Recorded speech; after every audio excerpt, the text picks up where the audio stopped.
Fala galera do canal Concurso Planejado, vamos para mais uma dica de preparação para a sua banca da FADESP para o seu concurso público.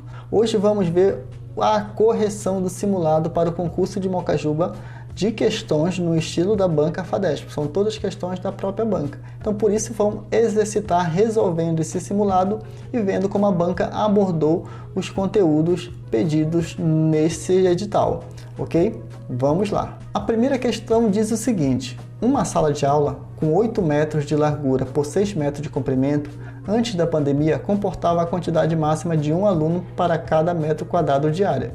E agora passou a comportar, no máximo, um aluno para cada 1,5 metros quadrados. A quantidade máxima de aluno nessa sala foi reduzida em... Então, olha só. Primeiro, ele fala em área, então a gente tem que relacionar a área. Só que ele deu duas dimensões, 8 metros de largura e 6 metros de comprimento. Isso nos remete a uma figura bidimensional, um retângulo. Então nós vamos achar a área desse retângulo. Então a área nós sabemos que é uma medida versus a outra, vezes a outra. Então nós temos que é 8 vezes 6. 8 vezes 6 é 48. Então a nossa medida de área dessa sala de aula é 48 metros quadrados. Perceba que ele fala que antes da pandemia um aluno ocupava cada metro quadrado, ou seja, cada 1 metro quadrado. Então, cada aluno 1 metro quadrado, se eu tenho 48 metros quadrados, eu tinha antes 48 alunos nessa sala de aula. Beleza. Só que depois, o que aconteceu? Reduziu a quantidade de alunos, porque o espaçamento teve que ser feito, onde a cada aluno ocupava 1,5 metros quadrados. Então, para me saber quantos alunos cabem dentro do espaço de uma área, eu pego esse valor, esse 48, e vou dividir quanto aluno vai ter, já que é 1 para cada 1,5 metros quadrados. Então, eu vou pegar 48 e dividir por 1,5, e isso eu vou resolver para mim obter o resultado da quantidade de alunos. Então, está aqui a minha conta, essa que eu vou fazer aqui. Só que repare, a vírgula anda uma casa, da direita para a esquerda. Então, o que eu faço? Eu acrescento um zero aqui e sumo com a vírgula aqui para ficar números inteiros, 480 por 15. Então, eu pego 48 por 15, eu sei que dá por 3, porque 3 vezes 15 dá 45, e 48 menos 45 sobra 3. Agora, eu abaixo o zero, fica 30. 30 por 15 dá por 2, e 2 vezes 15, 30. Por isso que a minha conta termina aqui. Ou seja, o valor que eu tenho dessa divisão é 32, que são 32 o quê? 32 alunos que eu vou ter agora, que vai caber dentro dessa sala, que tem 48 metros quadrados, e o espaçamento tem que ser de um aluno para cada 1,5 metros quadrados. Ora, se antes eu tinha 48 alunos, agora eu tenho apenas 32, quanto foi que diminuiu? Quanto foi que foi reduzido? Então, de 48 para 32, foram reduzidas 16 alunos da capacidade total. Beleza? Captou então a resolução, como se procederia? Ok, então, né? Vamos para a próxima questão. Então, a questão diz o seguinte: 600 pessoas seriam cadastradas digitalmente diariamente por uma equipe de 8 funcionários com habilidade e força de trabalho semelhante. Com a impossibilidade de 2 cadastradores, a equipe teve de ser reduzida para 6 funcionários. E desse modo, diariamente seriam possível cadastrar quantas pessoas? Então, eu tenho uma quantidade de pessoas que seriam cadastradas por uma equipe de trabalho, certo? O que eu tinha aqui? A coluna das pessoas que seriam cadastradas, ok? E a quantidade de cadastradores, certo? Então, eu tinha quantas pessoas? 600 pessoas seriam cadastradas para quantos cadastradores? 8. Isso era o que seria. Só que 2 não puderam, ou seja, a equipe foi reduzida para 6. Com isso, desse modo, quantos seriam possível cadastrar, já que o time foi desfalcado com 2? 2 não puderam. Então, nós temos uma regra de 3. Só que é uma regra de 3 diretamente proporcional ou inversamente proporcional? Como é que eu analiso? Quanto mais pessoas cadastradas, o que eu preciso? De mais cadastradores. Então, aumento o número de pessoas, eu tenho que aumentar o número de cadastradores, das duas variáveis que eu estou trabalhando. Então, regra de 3 diretamente proporcional, onde eu multiplico cruzado. Então, o que eu tenho aqui? 8 vezes x, 8x, 600 vezes 6. Ok? Então, x vai ser igual a 600 vezes 6, esse 8 vai passar dividindo. Então, eu posso deixar ele dividindo. 6 vezes 6, 36. Então, o que eu vou ter aqui? Que a minha conta vai dar 3.600 dividido por 8. Se eu dividir 3.600 por 8, quanto que é que eu vou obter? Então, olha só, 3.600 por 8, eu vou fazer 36 por 8, dá por quanto? 4. 4 vezes 8, 32. 32, 36 menos 32 dá 4. Eu acho zero. 40. 40 por 8 dá 5. 5 vezes 8, 40. E a nossa conta acaba. Só que perceba, ela acaba e ficou faltando um zero aqui para baixar, né? Um zero. Esse zero eu vou deslocar para cá. Então vai ficar, na verdade, quanto? 450. Esse é o valor que, na verdade, vai ficar. Então, com isso, o meu gabarito é a letra D. Com esse desfalque de 2 servidores, de 2 cadastradores, apenas seria possível cadastrar 450 pessoas e não mais o total de 600. Beleza? Reduziu a quantidade de trabalhadores, reduziu a quantidade de pessoas cadastradas. Regra de 3, diretamente proporcional. Beleza? Uma próxima questão que diz o seguinte: a tabela 1 apresenta os números de emprego formal em maio de 2021 na microrregião de Paragominas, no estado do Pará, segundo dados do Ministério da Economia. Então, nós temos a tabela 1, que é o comportamento de emprego formal nos municípios da microrregião de Paragominas. Beleza? Então, nós temos os municípios, as admissões e o desligamento.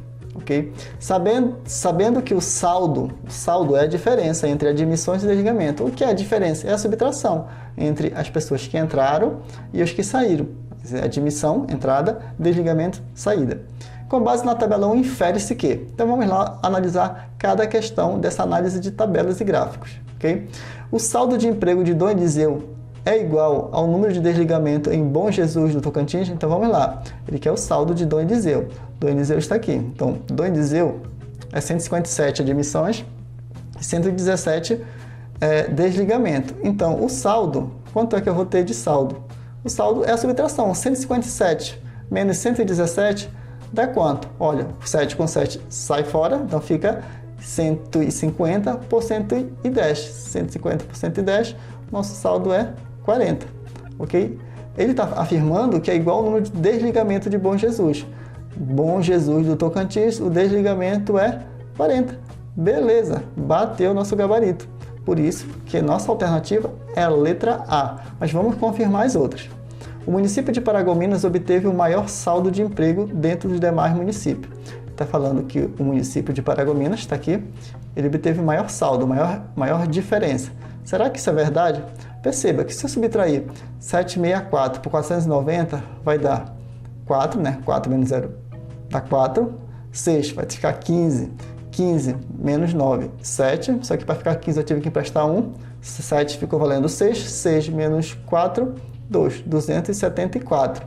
Perceba que de Julianópolis é muito maior, vai dar. Porque, olha, vai dar 4. 9 menos 1, 8. E 3 menos 1, 2. 284 de Julianópolis.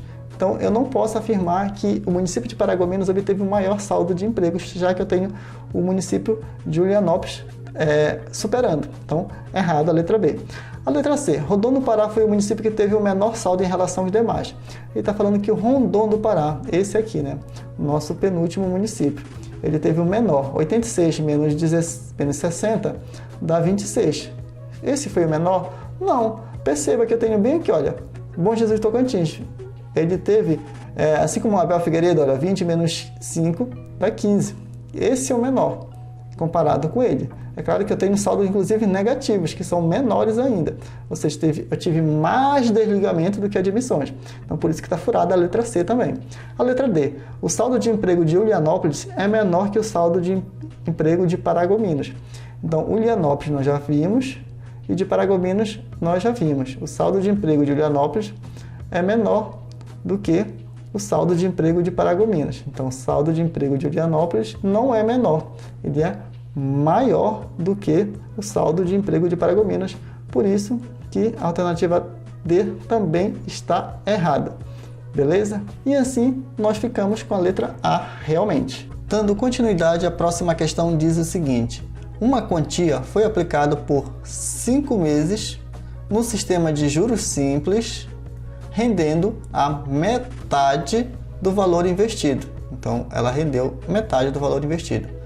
Com a mesma taxa de aplicação anterior, então vamos ter que achar a taxa de aplicação anterior, para obter o dobro, então agora ele vai querer o dobro do valor aplicado. Então, qual é o tempo necessário para que isso aconteça?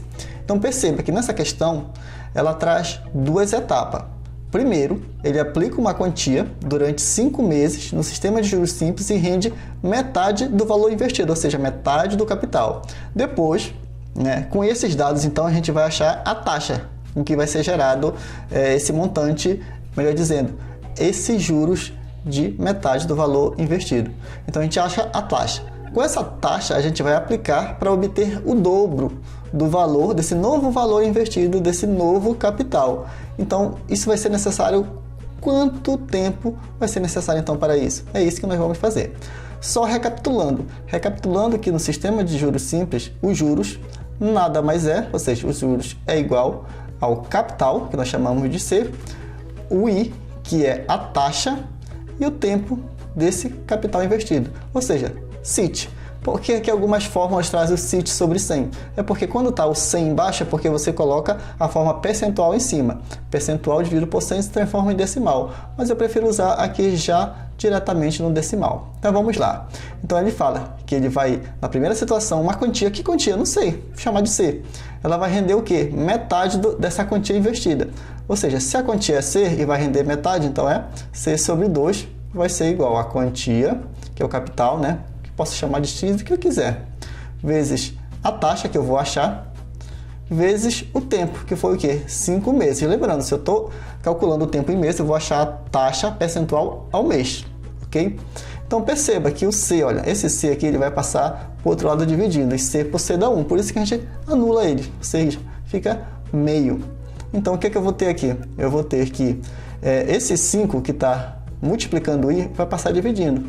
Então, eu vou ter que meio, no caso, né? E esse 5 vai passar dividindo. Se já vai passar dividindo, o que acontece na verdade? Ele multiplica o valor que está embaixo, ok? Então, eu vou ter o I. Esse é o I. E quanto é 2 vezes 5? Então, 2 vezes 5. Então, esse I é 1 sobre 10. Ou seja, 1 sobre 10 é 10%. Isso é a mesma coisa. Mas eu vou deixar nessa forma aqui, ok? Que é a mesma coisa que 0,1 ou 10%, tanto faz. Ok, agora vamos para a seguinte situação, para a segunda situação que fala com a mesma taxa de aplicação anterior, que nós já achamos, essa é a taxa que eu vou usar, né? 1 sobre 10 ou 0,1.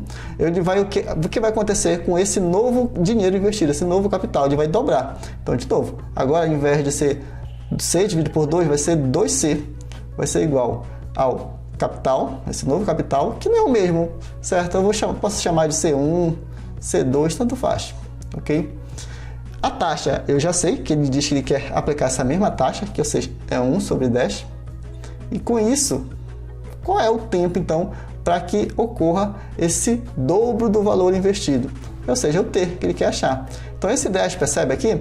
Ele vai passar multiplicando para o outro lado. E só lembrando, esse C aqui, ó, com esse C, eles vão se anular, porque eles estão todos no numerador. E é tudo produto, então vai dividir, ou seja, C por C dá 1. Por isso que eles somem. Então, esse 10 que está dividindo aqui também, ó, ele vai passar multiplicando. Então, o T vai ser igual. Esse 10 vai passar multiplicando para cá, ok? Então, vai ficar 2 vezes 10. E 2 vezes 10, 20. 20 o quê? Se a taxa está percentual ao mês, o tempo vai ser meses, ok? Meses. Agora vamos à resposta. Qual é que traz 20 meses? Então você consegue perceber que é a letra C? 1 ano e 8 meses. Lembrando que um ano são 12 meses, com mais 8 meses, 20 meses. Por isso que é 1 ano e 8 meses, gabarito letra C. Indo para a próxima questão, que diz o seguinte. Em uma certa linguagem codificada, a palavra RISE é escrita como 8419. E a palavra MEAL é escrita como 5927. Então, nesse código, a palavra RAIL seria escrita através de que número, que código? Então você tem que, essa questão lá de raciocínio lógico, você tem que perceber o que é que está sendo jogado com a lógica aqui. E a lógica é que cada letra corresponde a um determinado número. Então você vai ter que olhar para a posição das letras. Por exemplo, olha, esse aqui é linkado com esse, né? Então o que eu quero aqui essa é a nossa referência, né? Isso que nós queremos achar. Primeiro o R. O R, você percebe que é a primeira desse aqui. Então a primeira desse aqui é o 8. Então eu já sei, só vou escrever para cá, para a gente seguir a ordem. Então eu já sei que o R é o 8. Qual é a próxima letra? O A. Ok? O A está em que palavra? Está nessa aqui, olha. Então é a primeira, segunda, terceira letra. E terceira letra aqui do A vai estar no terceiro número aqui do código correspondente. Ou seja, é o 2. O próximo código que a gente vai achar é correspondente à letra I. E o I está onde? Está nessa primeira palavra, que é a segunda letra, vai ser o segundo número. Então vai ser o 4. Então o I corresponde ao 4. E o nosso L aqui, né? Nós queremos achar. O L está na última palavra, então ele vai estar no último número do código correspondente, o 7. Ok? Então está aqui a nossa resposta, 8, 2, 4, 7. Era dessa maneira que deveria fazer a questão e analisar por esse ponto de vista essa questão de raciocínio lógico. Beleza? Beleza, pessoal? Então você percebeu como essas 5 questões que nós trabalhamos, que foram aplicadas para o simulado do concurso público de Bocajuba, questões no estilo FADESP, sendo que 4 são exatamente questões da FADESP, né, que foram apenas mexidas em algumas situações ou no número de alternativas para que cabesse no padrão da FADESP, que são 4 alternativas para o concurso público. Ok? Então foram assuntos rotineiros que a banca FADESP costuma cobrar. Regra de 3, a parte de geometria, de área, nós vimos também raciocínio lógico e análise de tabelas, ok? Então, essas questões servem para você perceber como a banca aborda esse conteúdo. E para você que treinou para o concurso de Bocajuba, esse é um estilo de questão para você ter uma noção da prova da FADESP, certo? Para mais dicas, fique aqui com a gente no canal Concurso Planejado. Até mais!